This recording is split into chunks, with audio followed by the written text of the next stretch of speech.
A lesson in respect. Vin Diesel and the First Pacific Bank. Some stories begin in the most ordinary places on a regular day, and yet they end up revealing the truest parts of human nature. That was exactly what happened one late afternoon at the First Pacific Bank on Wilshire Boulevard in Los Angeles. The bank was packed, long lines stretching from the service counters to the entrance. Customers shifted impatiently, checking their watches and whispering frustrated complaints under their breath. The air was heavy with tension, and the employees rushed back and forth, trying to keep up with the chaos. Behind the counter, Brittany Wallace, a young bank teller with tired eyes and an impatient demeanor, typed away at her computer. She had been at her job long enough to know which customers mattered and which ones didn't, and she had already decided that the older woman standing in front of her was not one that deserved much attention. Linda Carter, a 73-year-old retired schoolteacher, stood quietly clutching an envelope in her slightly trembling hands. She had always been independent, never one to ask for favors or handouts, but today she had come seeking answers. She had noticed unexpected fees deducted from her account, small amounts, but enough to make a difference in her already tight monthly budget. Living on a fixed pension, every dollar mattered. Taking a deep breath, she stepped forward, trying to keep her voice steady. "Good afternoon," she said politely. "I believe there's been a mistake in my account. I've been charged fees I wasn't informed about." Brittany barely looked up, her fingers still tapping at her keyboard. "Those are standard account maintenance fees, ma'am," she replied flatly. Linda hesitated, holding out her receipt. "But I've had this account for years, and I've never had these charges before." Brittany sighed dramatically, finally glancing at her with clear annoyance. She grabbed the envelope from Linda's hands, flipped through the papers half-heartedly, and then shoved them back toward her. "It's in the fine print of your agreement. If you didn't read it, that's not our fault." Linda blinked, taken aback. Brittany rolled her eyes loud enough that a few people in line chuckled quietly. Linda felt her cheeks warm with embarrassment. "Look," Brittany continued with an exaggerated smirk, "if you want to avoid fees, you need to keep more money in your account. That's how banks work, ma'am." The public humiliation had begun. Linda's throat tightened. She wasn't trying to argue. She just wanted fairness.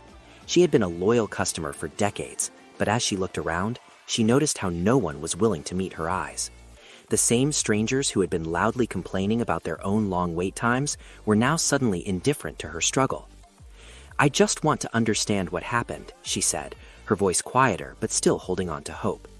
At that moment, Carl Jensen, the branch manager, walked over. He had been watching the exchange from a distance, his arms crossed as if deciding whether this situation was worth his time. Carl was a man who believed that time was money, and in his mind, Linda Carter wasn't worth much of either. He cleared his throat and looked down at her with a thin smile. "Is there a problem here?" Carl asked, though his tone made it clear he wasn't expecting an answer. Brittany straightened her posture immediately. "No, sir," she said quickly, "just a customer who doesn't understand our policies." Carl turned to Linda, his polite smile never quite reaching his eyes. "Man, we have standard fees in place. If you can't maintain the minimum balance, there's nothing we can do." Linda squared her shoulders, gathering every ounce of dignity she had left. "I've always kept my account in good standing," she said firmly. "These fees just started appearing. All I'm asking is for someone to review them." Carl let out a short, amused chuckle. "What's in the system is in the system, ma'am. We don't review automated charges."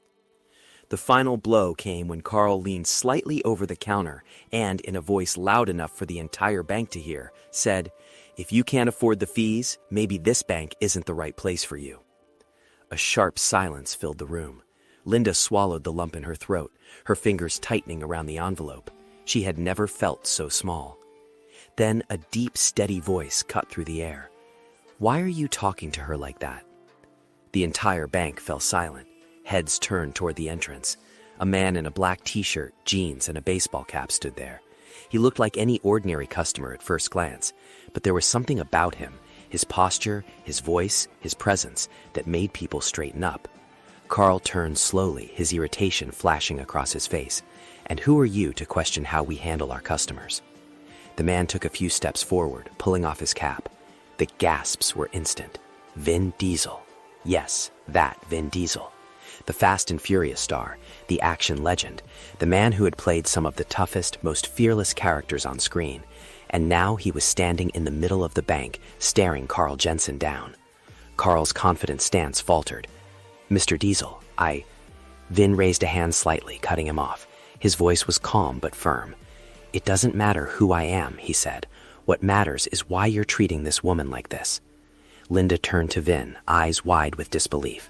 Carl cleared his throat, scrambling to regain control.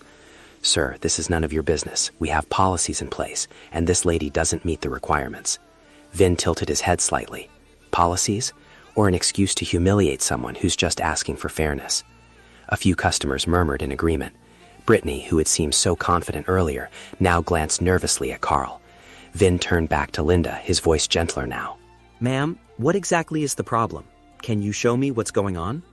Linda hesitated for a moment before handing the envelope to Vin. He took it carefully, scanning the documents inside. After a few seconds, he looked up at Carl. "This is a mistake," Vin said plainly.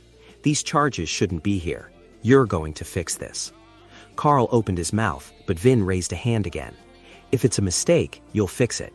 And if it's not," his voice dropped slightly, becoming even more controlled, "then it's going to be a much bigger problem for you."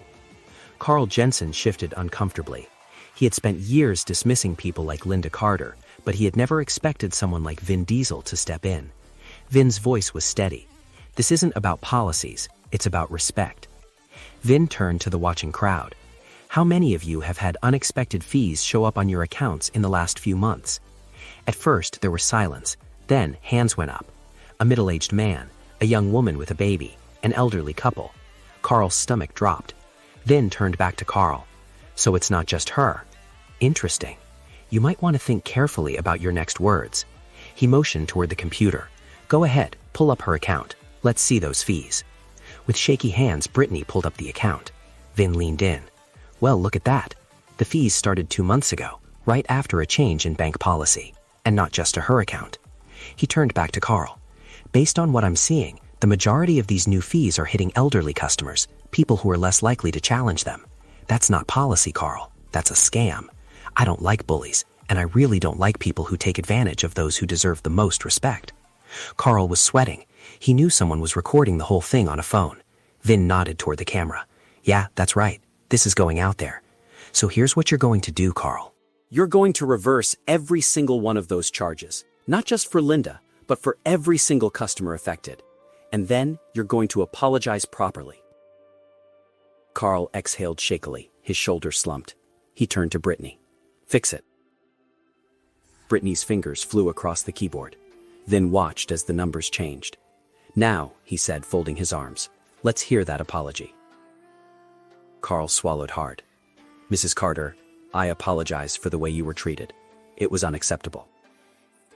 Linda nodded slowly. "Thank you." Vin glanced around, then offered Linda a small nod. "Let this be a lesson.